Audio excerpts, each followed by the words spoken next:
এক যে ছিল শ্রেষ্ঠ মানুষ শেখ মুজিবর নাম, মণিমুক্তার চেয়েও ছিল তাহার অনেক বেশি দাম। স্বদেশ প্রেমের মহান নায়ক সে ছিল এক বীর, জেল জুলুমার কষ্ট সহে কখনো তার হয়নি নতশির। অকুত ভয় নেতৃত্বে তার যা হবার তাই হলো, বাঙালিদের দাপট দেখে আইয়ুব পালিয়ে গেল। এরপরে এলো ইয়া টিক্কা খানের নিয়ে।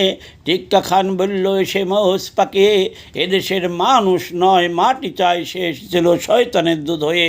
মুক্তিযোদ্ধাদের ধাক্কা খেয়ে ফুরিয়েছিল খান সেনাদের দম, বুঝেছিল ওরা মোদের চেয়েও বাঙালি নয় কম।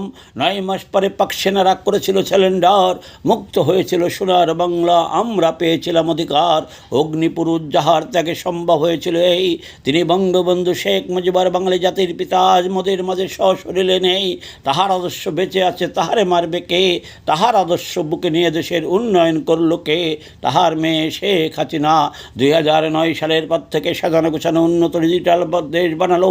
12 সাল থেকে পদ পদবি বেছে বাতির নিচে অন্ধকার করে দিল। হাজার লক্ষ লক্ষ মধ্যবিত্ত গরিব কর্মীদের পদ পদবি হারালো, তারা দল থেকে দূরে চলে গেল। সৃষ্টিকর্তার ইচ্ছায় 5ই আগস্ট পতন হলো। বর্তমানে কয় মাসে দেশের জন্য কারা ভালো, দলের জন্য কারা ভালো, ইনশাআল্লাহ যাচাই বাছাই হয়ে গেছে।